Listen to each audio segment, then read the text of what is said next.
ഒരു വിലപ്പെട്ട സന്ദേശം നിങ്ങളുമായി കൈമാറാൻ കർത്താവിൽ ആഗ്രഹിക്കുന്നു. നമ്മൾ ഒരിക്കലും അജ്ഞരായി മാറരുത്, അറിവില്ലാത്തവരായി തീരരുത്. എപ്പോഴും സസൂക്ഷ്മം സാഹചര്യങ്ങളെ വീക്ഷിക്കുന്നവരും സസൂക്ഷ്മം സന്ദർഭങ്ങൾ എവിടെ പോകുന്നു എന്നറിയുന്നവരും ആയി മാറണം. കാരണം ഏതു മേഖലകളിൽ നിന്നാണ് നിന്നോടുള്ള ബന്ധത്തിൽ ശത്രു എയ്തുകൊണ്ടിരിക്കുന്ന തീയമ്പുകൾ എന്ന് നമുക്കാർക്കും അറിയില്ല. അതിന് നമ്മൾ ആത്മമണ്ഡലത്തിൽ സഞ്ചരിക്കുന്നവരായി മാറണം. അതുകൊണ്ടാണ് ഞാൻ പറഞ്ഞത്, വിവേകത്തോടെ, പരിജ്ഞാനത്തോടെ, ദൈവകൃപയോടുകൂടെ, അഭിഷേകത്തോടുകൂടെ എപ്പോഴും സാഹചര്യങ്ങളെ സസൂക്ഷ്മം വീക്ഷിച്ചു നോക്കിക്കൊണ്ടിരിക്കുക. അങ്ങനെ നമ്മൾ വീക്ഷിക്കുമ്പോൾ അങ്ങനെ ശത്രുവിൻ്റെ തീയമ്പുകൾ ഏതു മേഖലകളിൽ എനിക്കെതിരെ മെനയുന്നു എന്ന് മനസ്സിലാക്കുമ്പോൾ പ്രാർത്ഥനാമുറിയിൽ കയറി അതിനോട് പടപൊരുതാൻ എനിക്കും നിങ്ങൾക്കും കഴിയും. നിങ്ങൾക്കറിയാമോ, നിങ്ങൾ എത്രയോ വിഷയങ്ങൾക്ക് വേണ്ടി നിങ്ങൾ പ്രാർത്ഥിച്ചു. ആ പ്രാർത്ഥിച്ചതിൻ്റെ മറുപടികൾ നമ്മൾ പ്രാപിച്ചില്ലേ? എത്രയോ കാര്യങ്ങൾക്ക് നന്ദി പറഞ്ഞാലും തീരെയില്ല. അത് മാസങ്ങൾ പറഞ്ഞാൽ തീരെയില്ല. അത് വർഷങ്ങൾ ഓർത്താൽ മതിയാകേല. അത്തരത്തിൽ കർത്താവ് നമ്മെ നന്മകൾ തന്നിട്ടുണ്ട്, അനുഗ്രഹങ്ങൾ തന്നിട്ടുണ്ട്. നോക്കുന്ന ഇടത്തൊക്കെ ദൈവപ്രവൃത്തിയാ. ഭവനത്തിൽ കയറുമ്പോൾ എവിടെയെല്ലാം നമ്മുടെ കണ്ണുകളെ കൊണ്ട് നോക്കുന്നോ അവിടെയൊക്കെ പ്രാർത്ഥിച്ചതിൻ്റെ മറുപടിയാ. നമ്മൾ ദൈവസന്നിധാനത്തിങ്കൽ കരഞ്ഞ വിഷയത്തിൻ്റെ കർത്താവ് തന്ന മറുപടിയാണ് എല്ലാം. ഓർത്തു നോക്കുക. കർത്താവ് ഇന്ന് വരെ നടത്തിയത് ഓർക്കുമ്പം നന്ദിയോടെ കർത്താവിന് സ്തോത്രം ചെയ്യുക എന്നുള്ളതല്ലാതെ വേറെ ഒന്നും നമുക്കില്ല. പക്ഷേ നിങ്ങളൊരു യാഥാർത്ഥ്യം നിങ്ങൾ അറിഞ്ഞോ? നിങ്ങൾ ദൈവസന്നിധാനത്തിങ്കൽ പ്രാർത്ഥിച്ചപ്പോൾ ആത്മമണ്ഡലത്തിൽ യുദ്ധം നടക്കുകയായിരുന്നു. എന്താ യുദ്ധം? ഏതൊക്കെ വിഷയങ്ങൾക്ക് വേണ്ടി പ്രാർത്ഥിച്ചപ്പോൾ ആ വിഷയവുമായി ബന്ധപ്പെട്ട ശത്രുവിന് കുറച്ച് സ്വാധീനങ്ങൾ ഉണ്ടായിരുന്നു. ആ സ്വാധീനങ്ങളെ കർത്താവിൻ്റെ സൈന്യം, ആത്മമണ്ഡലത്തിലെ ദൂതസഞ്ചയത്തിൻ്റെ സൈന്യം നിങ്ങൾ പ്രാർത്ഥിച്ചു തുടങ്ങിയപ്പോൾ മുതൽ കർമ്മരഹിതരായി നിന്നുകൊണ്ട് അതിനോട് പടവെട്ടുകയായിരുന്നു, യുദ്ധം ചെയ്യുകയായിരുന്നു. ആ യുദ്ധം ചെയ്ത് തന്നെയാണ് ആത്മമണ്ഡലത്തിൽ നടക്കപ്പെട്ട വിടുതൽ ദൃശ്യമണ്ഡലത്തിൽ നമ്മുടെ കൈകളിൽ എത്തിപ്പെട്ടത്. ആമേൻ. നമ്മൾ ഒത്തിരി സാക്ഷ്യം പറഞ്ഞു, ഒരുപാട് ആളുകളോട് നമ്മൾ കാര്യങ്ങൾ സംസാരിച്ചു. ആ വിഷയത്തിൻ്റെ മറുപടി സംഭവിച്ചു കേട്ടോ.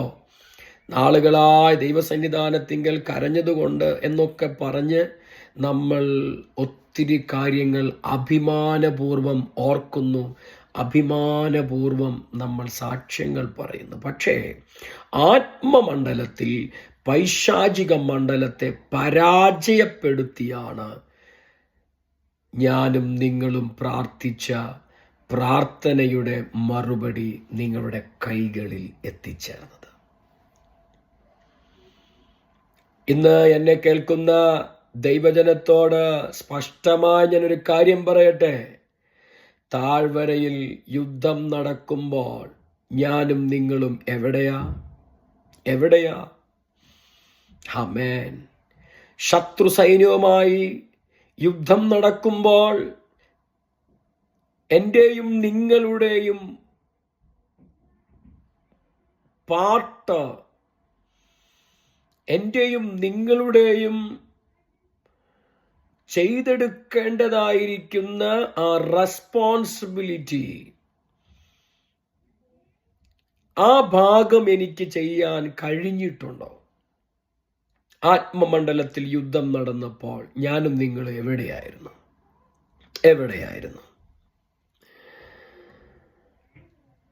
താഴ്വരയിൽ ശക്തമായ യുദ്ധം നടക്കുകയാണ്.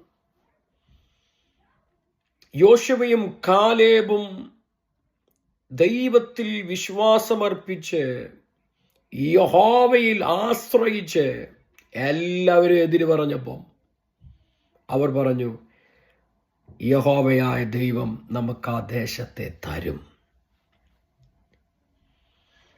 അവർ യുദ്ധം ചെയ്യാൻ തയ്യാറായി. താങ്ങിപ്പിടിക്കാൻ, മോശയുടെ കൈകളെ താങ്ങിപ്പിടിക്കാൻ കർത്താവ് ചിലവരെ ഭരമേൽപ്പിച്ചു. താഴ്വരയിൽ യുദ്ധം നടക്കുക.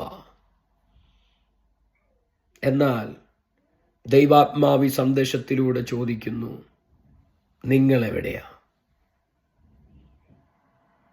യുദ്ധം നടന്നുകൊണ്ടിരിക്കുമ്പം എന്നിലും നിങ്ങളിലും കർത്താവ് ചെയ്തെടുക്കണമെന്ന് വിചാരിക്കുന്ന ആ പാർട്ട്, ആമേൻ, അത് നമുക്ക് ചെയ്യാനായിട്ട് പറ്റുന്നുണ്ടോ? ചെയ്യാൻ പറ്റുന്നുണ്ടോ? ഇന്ന് ഈ സന്ദേശത്തിലൂടെ പരിശുദ്ധാത്മാവ് നിങ്ങളോട് ചോദിക്കുന്നു, താഴ്വരയിൽ യുദ്ധം നടക്കുമ്പോൾ നീ എവിടെയാ? മാറി നിൽക്കുകയാണോ? ആരൊക്കെയോ മാറി നിൽക്കുന്നു. ഈ ബാറ്റിംഗ് ഫീൽഡിൽ നിന്ന് ആരൊക്കെയോ ഒഴിഞ്ഞു നിൽക്കുന്നു. എന്നെ ഇത് ബാധിക്കുന്ന വിഷയമല്ലെന്ന് പറയുന്നു. ചിലവർക്ക് ആത്മിക ക്ഷീണം തട്ടിക്കൊണ്ടവർ മാറി നിൽക്കുന്നു. ചിലവർ ഭൗതിക മേഖലകളുമായി ബന്ധപ്പെട്ടുകൊണ്ട് അവർ വിരഞ്ഞോടിക്കൊണ്ടിരിക്കുന്നു. അല്ലേ? ഇതൊന്നും എന്നെ ബാധിക്കുന്ന വിഷയമല്ലെന്ന് പറഞ്ഞ് നമ്മൾ ഇങ്ങനെ സഞ്ചരിച്ചു കൊണ്ടിരിക്കുകയല്ലേ? നിങ്ങളോട് തന്നെയാ പരിശുദ്ധാത്മാ പറയുന്നേ, നിങ്ങൾ ഇതിൻ്റെ ഭാഗമാണ്, ഈ യുദ്ധത്തിൻ്റെ ഭാഗമാണ്. നിങ്ങൾക്ക് ചെയ്യാൻ കഴിയാകുന്ന ഭാഗം നിങ്ങൾ തന്നെ ചെയ്യാൻ തയ്യാറാകണം. പ്രാർത്ഥന മുറിയിൽ കയറിയിരിക്കെ നിന്റെ പ്രാർത്ഥനകൾ ഒരു യുദ്ധക്കളമായി മാറട്ടെ. ആത്മാവിൽ സഞ്ചരിക്കപ്പെടുന്ന നിലവാരങ്ങളായി മാറട്ടെ. ഹല്ലേലൂയ. ഒരിക്കലും ഈ യുദ്ധത്തിൽ തോറ്റുപോകരുത്. തോറ്റുപോയാൽ നീ അതിന് അടിമയായെന്നാണ് അതിൻ്റെ അർത്ഥം. നിന്റെ സ്വാതന്ത്ര്യങ്ങൾ നിനക്ക് തന്നെ ഒരു ബന്ധിക്കപ്പെടുന്നതിന് കാരണമായി എന്നാണ് അർത്ഥം. ഒരിക്കലും പരാജയപ്പെടരുത്. പരാജയപ്പെട്ടാൽ പൈശാചിക മണ്ഡലം നിന്നെ അടിമയാക്കി തീർക്കും. ഇന്ന് ഈ ശബ്ദം കേൾക്കുന്ന ദൈവജനത്തോട് വീണ്ടും പരിശുദ്ധാത്മാവ് ചോദിക്കുന്നു, താഴ്വരയിൽ യുദ്ധം നടക്കുമ്പോൾ നിങ്ങൾ എവിടെയാണ്? നിനക്ക് വിജയമുണ്ട്. കർത്താവ് നിന്നെ മാനിക്കാൻ ആഗ്രഹിക്കുന്നു. ഇതിന്മേലൊരു വിജയം സംഭവിച്ചു കഴിയുമ്പോൾ ചില മറുപടികൾ നിന്റെ കരങ്ങളിൽ വരും. നാളിതുവരെ പ്രാർത്ഥിച്ചതിൻ്റെയും നാളിതുവരെ കാത്തിരുന്നതിൻ്റെയും ദൈവപ്രവർത്തിയുടെ അനുഭവങ്ങളിൽ നിങ്ങളെ തേടി വരും. നിങ്ങളെ നോക്കി തന്നെ പരിശുദ്ധാത്മാവ് ഇടപെടുന്നു. അതും നിങ്ങൾ അനുഭവിക്കുക തന്നെ ചെയ്യും. അതിനായി നമുക്ക് ഒരുങ്ങാം. ആമേൻ. അഭിഷേകത്തെ വർദ്ധിപ്പിക്കാം, ആത്മനിയോഗങ്ങളെ വർദ്ധിപ്പിക്കാം. നമ്മൾ ഒരു പ്രാവശ്യം കൂടെ കർത്താവിൻ്റെ കരങ്ങളിലേക്ക് നമ്മെ തന്നെ ഒന്ന് ഏൽപ്പിച്ച് നമുക്കൊന്ന് ഒരുങ്ങാം. നമ്മുടെ ഭാഗം നമുക്ക് വളരെ ഉത്തരവാദിത്വത്തോടുകൂടെ ആത്മതലത്തിൽ ജാഗരൂകരായി നമുക്ക് ചെയ്തു തീർക്കാം. ദൈവം നമ്മെ ധാരാളമായി അനുഗ്രഹിക്കട്ടെ. God bless you.